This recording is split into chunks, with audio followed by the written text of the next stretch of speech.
Hello students, कैसे हैं आप सभी लोग। मैं हूं Pooja Singh and welcome back to my channel accounting master class.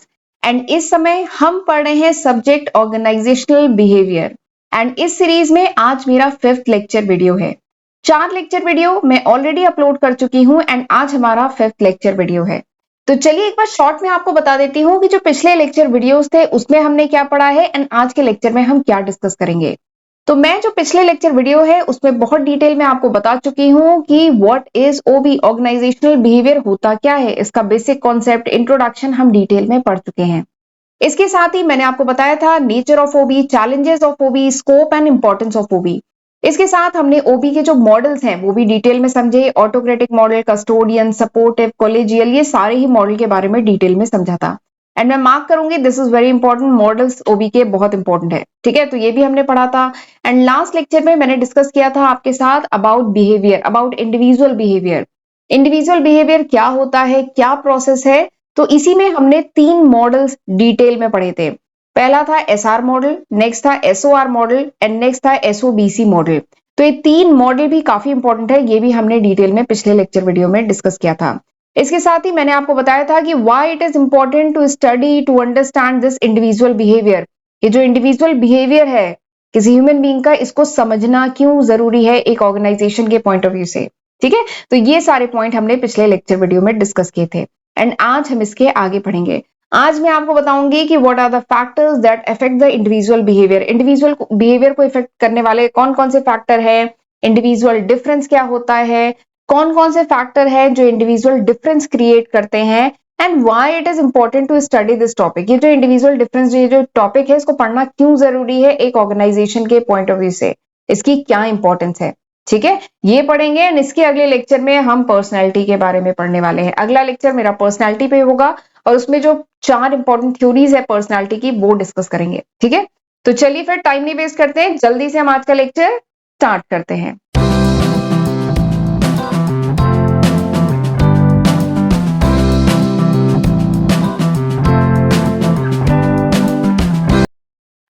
तो सबसे पहले हम डिस्कस करेंगे कि factors that affect the individual behaviour, यानी कौन कौन से फैक्टर्स हैं जो इंडिविजुअल बिहेवियर को इफेक्ट डालते हैं। बिहेवियर बताया था ना पिछले लेक्चर में, बिहेवियर मतलब कोई पर्सन किस तरीके से एक्ट करता है, किस तरीके से रिस्पॉन्ड करता है किसी पर्टिकुलर सिचुएशन में। ठीक है, किसी पर्टिकुलर सिचुएशन पे, किसी पर्सन पे, किसी ऑब्जेक्ट पे, किसी थिंग पे किस तरीके से एक पर्सन जो है एक्ट करता है ना, इसको कहा जाता है बिहेवियर। तो अब मैं बताने जा रही हूँ कि कौन कौन से फैक्टर्स होते हैं जो एक पर्सन के बिहेवियर को इफेक्ट डालते हैं। तो ये जो फैक्टर्स है ना, इनको 2 ब्रॉड कैटेगरी में डिवाइड किया गया है।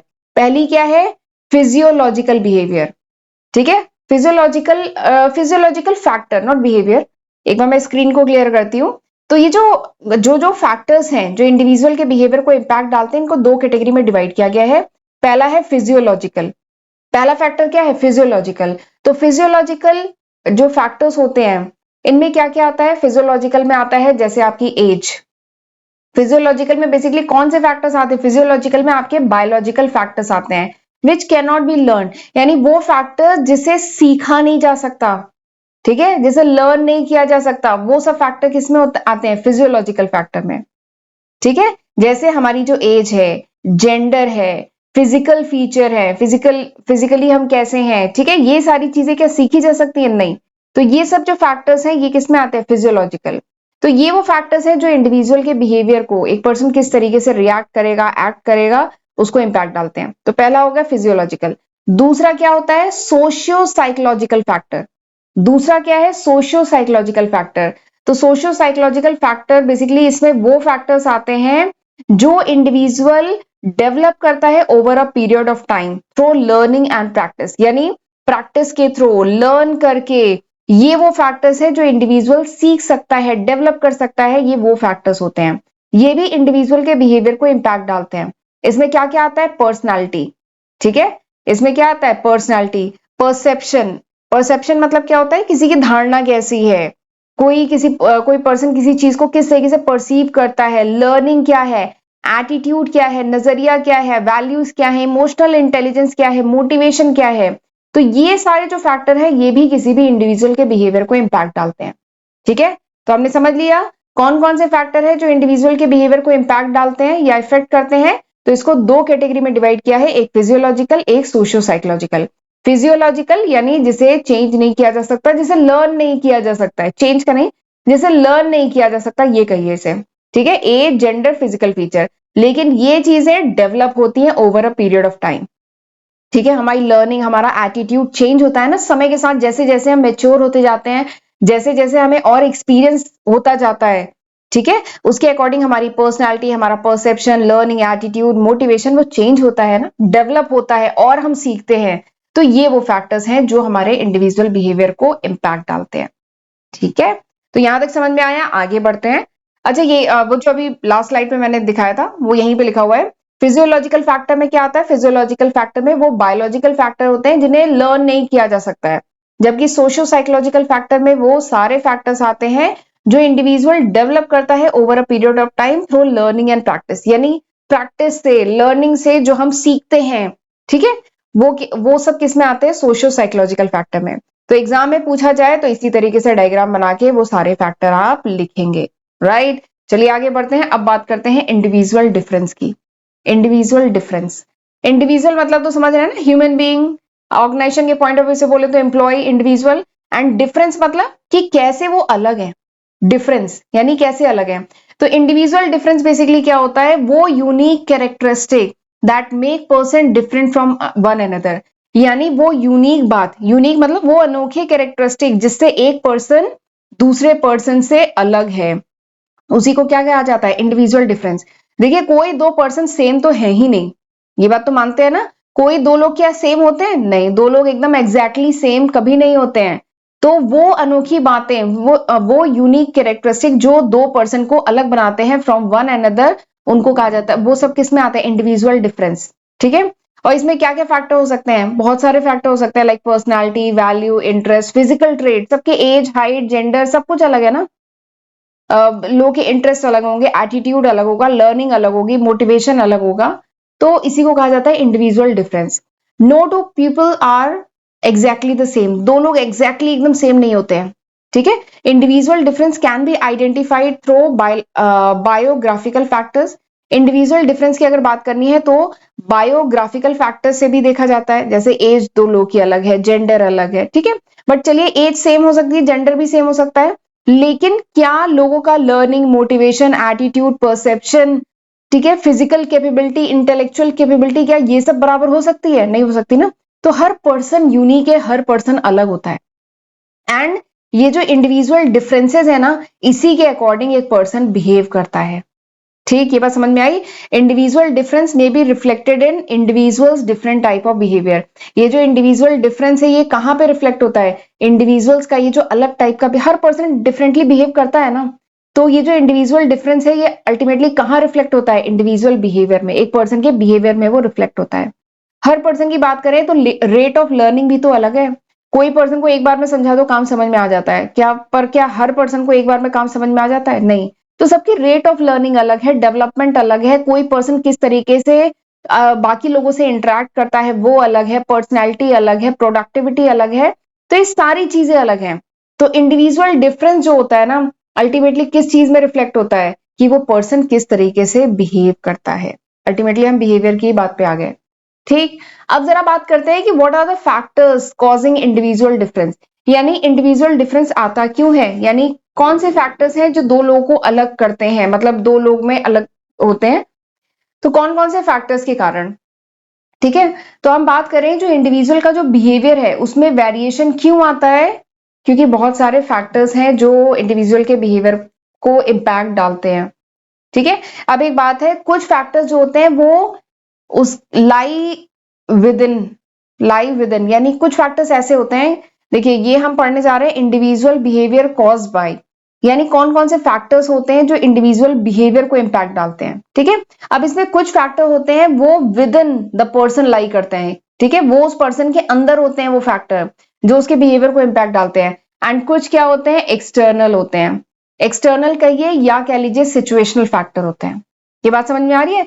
कोई भी पर्सन किस तरीके से बिहेव करेगा तो ये दो चीजों पर डिपेंड करता है, एक उस पर्सन के अंदर के वेरिएबल यानी इंडिविजुअल वेरिएबल, ठीक है, एंड दूसरा क्या है, एक्सटर्नल या कह लीजिए सिचुएशनल वेरिएबल, उसके आसपास चीजें कैसी है उसके अकॉर्डिंग भी तो पर्सन बिहेव करेगा। ठीक है, तो वही हम पढ़ने जा रहे हैं, इंडिविजुअल बिहेवियर कॉज बाय, या कह लीजिए फैक्टर कॉजिंग इंडिविजुअल डिफरेंस, यानी इंडिविजुअल डिफरेंस क्यों आता है, क्यों कोई दो लोग अलग होते हैं। तो दो लोग अलग होते हैं, दो लोग अलग तरीके से बिहेव करते हैं, क्यों, क्योंकि उस पर्सन के अंदर के फैक्टर्स, फैक्टर्स विद इन वो अलग होते हैं, प्लस सिचुएशनल वेरिएबल आसपास की चीजें अलग होती हैं, इसकी वजह से पर्सन डिफरेंट बिहेव करता है। तो जरा हम पहले ये पढ़ते हैं, इंडिविजुअल वेरिएबल कौन कौन से फैक्टर्स हैं जो उस पर्सन के, उस इंडिविजुअल के अंदर के होते हैं जिसकी वजह से वो डिफरेंटली बिहेव करता है। तो जो अभी हमने पढ़ा था वही सारे फैक्टर हैं। फिजियोलॉजिकल वेरिएबल, जैसे पर्सन की एज क्या है, जेंडर क्या है, फिजिकल फीचर क्या है, ठीक है।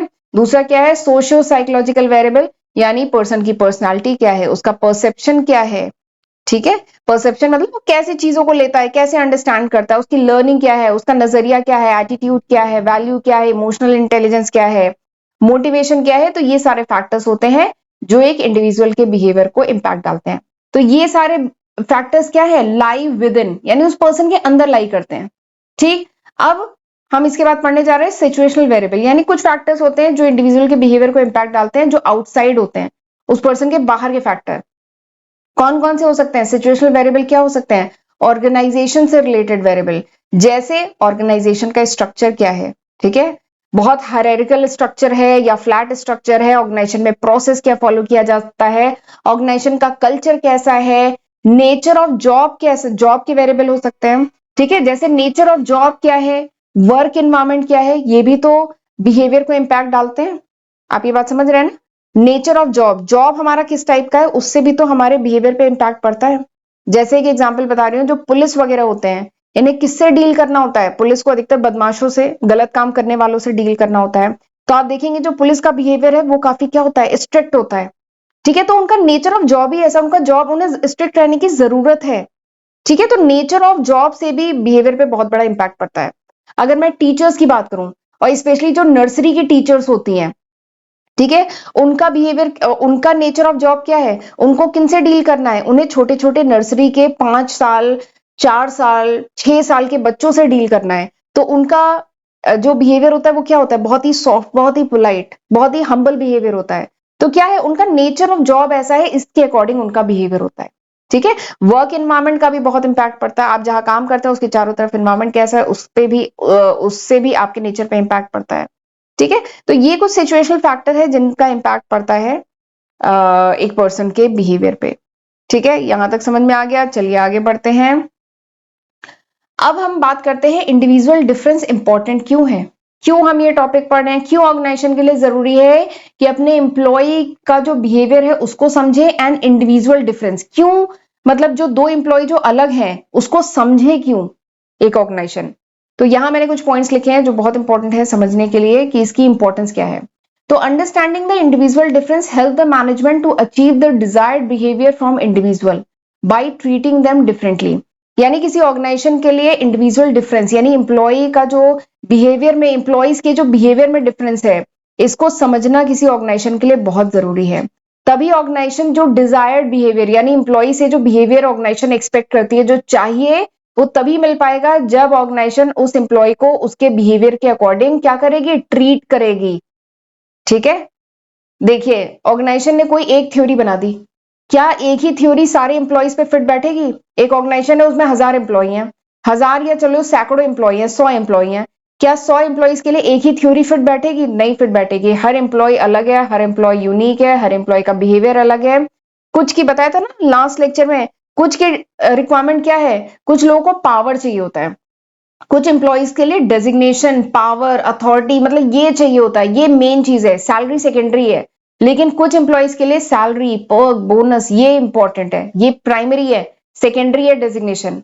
तो वही है, उसी के अकॉर्डिंग फिर वो बिहेव करता है, उसी के अकॉर्डिंग उन एम्प्लॉयज में डिफरेंस आता है, ठीक। तो ऑर्गेनाइजेशन उनके बिहेवियर को समझ करके, उनको जो रिक्वायरमेंट है उसको अकॉर्डिंगली दे करके उनसे बेस्ट निकाल सकती है।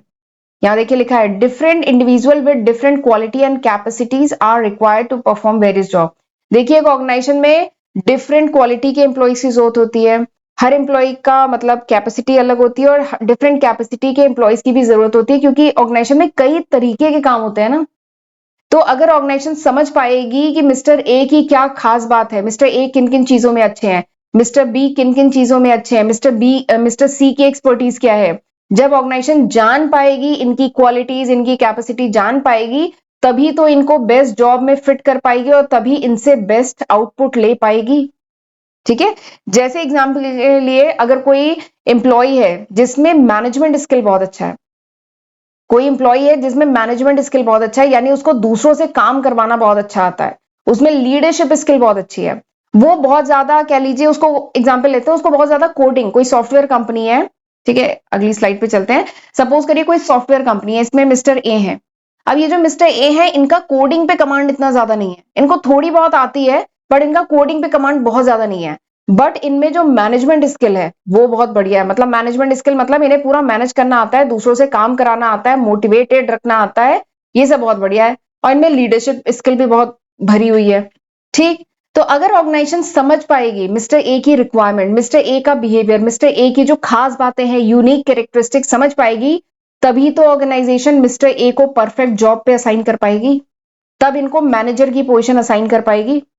बट अगर ऑर्गेनाइजेशन को पता ही नहीं होगा तो क्या करेंगे, वो मिस्टर ए को बना देंगे इंजीनियर। ठीक है, उनको करनी होगी कोडिंग, बना दिया जाएगा, क्योंकि इन्होंने बीटेक किया हुआ है, शायद कर दिया जाएगा इनको। पर मिस्टर ए तो वहां परफॉर्म ही नहीं कर पाएंगे, क्योंकि कोडिंग पे उनका हाथ क्या है, तंग है शायद। ठीक है, बट उनकी मैनेजमेंट स्किल बहुत अच्छी है, लीडरशिप स्किल बहुत अच्छी है, काम कराना उनको आता है। ठीक है, तो बेस्ट मतलब जो एम्प्लॉय है उसको सही पोजीशन पे ऑर्गेनाइजेशन कब रख पाएगी, जब वो अंडरस्टैंड करेगी इंडिविजुअल डिफरेंस, यानी मिस्टर ए मिस्टर बी से कैसे अलग है, हर एम्प्लॉय की खास बात क्या है, क्या अलग है। जब ऑर्गेनाइजेशन इस बात को ढंग से समझ पाएगी, तभी एम्प्लॉय से बेस्ट आउटपुट ले पाएगी, क्योंकि ऑर्गेनाइजेशन में हर टाइप का काम होता है। ठीक है, देखिए मैंने लिखा है understanding of individual difference help in assignment of activity. Organisation इस पर्सन के फीचर्स कैरेक्टरिस्टिक के अकॉर्डिंग इसको काम असाइन कर पाएगी, जिससे क्या होगा, बेस्ट आउट ऑफ देम, जिससे इस एम्प्लॉय का बेस्ट बाहर निकल के आएगा और वो मोटिवेटेड रहेगा। ठीक है, अगर हम बढ़िया काम करते हैं तो हम मोटिवेटेड रहेंगे, बढ़िया से काम करेंगे और ultimately organisation will grow, organisation बढ़िया चलेगी। ठीक है, तो इसलिए बहुत जरूरी है ये टॉपिक इंडिविजुअल डिफरेंस। ऑर्गेनाइजेशन के लिए इंडिविजुअली जो एम्प्लॉयज है उनके बीच में क्या डिफरेंस है, क्या यूनिक कैरेक्टरिस्टिक है, ये सब समझना बहुत जरूरी है। ठीक है, तो दिस इज द इंपॉर्टेंस। चलिए फिर आगे बढ़ते हैं। अच्छा, ये मेरा लिस्ट ऑफ सब्जेक्ट है, एक बार देख लीजिए। ये वो लिस्ट ऑफ सब्जेक्ट है जो मैं आज की तारीख तक अपने चैनल पे अपलोड कर चुकी हूँ, लेकिन ये अभी तक है जून 2024 तक। अगर ये वीडियो आप कुछ महीने बाद, कुछ साल बाद देख रहे हैं, तो मैं इसमें काफी न्यू सब्जेक्ट ऐड कर चुकी होंगी, तो जरूर इसका फायदा उठाइएगा, इसकी हेल्प से पढ़िएगा। मेरे चैनल को नहीं सब्सक्राइब किया है तो जल्दी से सब्सक्राइब कर लीजिएगा। ठीक है, एंड प्लीज वीडियो को लाइक कर लिया करिए, हम लोग बहुत मेहनत से एक एक वीडियो बनाते हैं। कमेंट करके मुझे बताइएगा कि आपको ये लेक्चर समझ में आया कि नहीं आया। नहीं आया तो लिख दीजिएगा, कोई दिक्कत नहीं है। एंड नोट चाहिए, then you can download my application from Google Play Store. ठीक है, अब हम अगले लेक्चर में पढ़ेंगे अबाउट पर्सनालिटी। अगले लेक्चर में आपको मैं पर्सनालिटी के बारे में बताऊंगी, पर्सनालिटी क्या होती है, 4 इंपॉर्टेंट थ्योरीज है, वो सब हम अगले लेक्चर वीडियो में डिस्कस करेंगे। तो चलिए आज का लेक्चर मैं वाइंड अप करती हूँ, अब हम मिलते हैं अगले लेक्चर वीडियो में, तब तक अपना ध्यान रखिएगा। God bless you.